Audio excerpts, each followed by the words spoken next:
পল্লবীতে রামিসার বাসায় গিয়ে তার মা বাবার সঙ্গে দেখা করেছেন প্রধানমন্ত্রী তারেক রহমান। এ সময় তিনি পরিবারের সদস্যদের সান্ত্বনা দেন, পাশাপাশি নৃশংস ঘটনার সুষ্ঠু তদন্ত ও বিচারের আশ্বাস দেন সরকার প্রধান। দায়িত্ব নেন রামিসার বড় বোনের।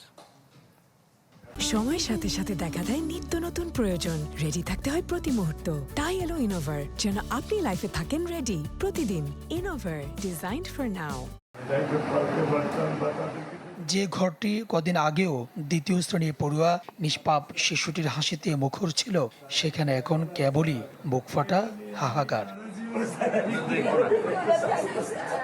অবর্ণনীয় এই কষ্টের দিনে শিশুটির বাসায় ছুটে যান প্রধানমন্ত্রী তারেক রহমান। স্বজনদের অশ্রুতে ভারী হয়ে ওঠে চারপাশ।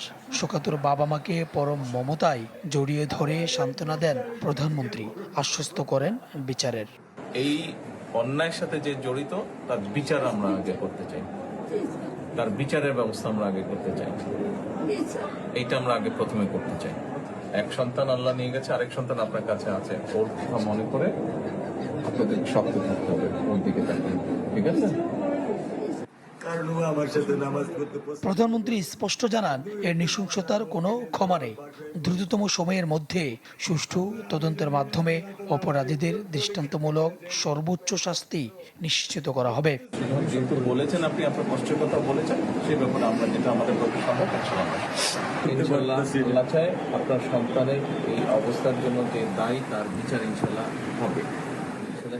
এ সময় স্বরাষ্ট্রমন্ত্রী ও আইনমন্ত্রী সহ সরকারের নীতি নির্ধারকরা উপস্থিত ছিলেন।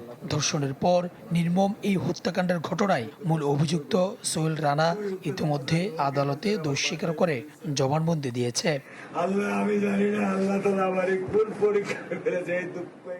সুলতান মাহমুদ আরিফ, চ্যানেল 24, ঢাকা।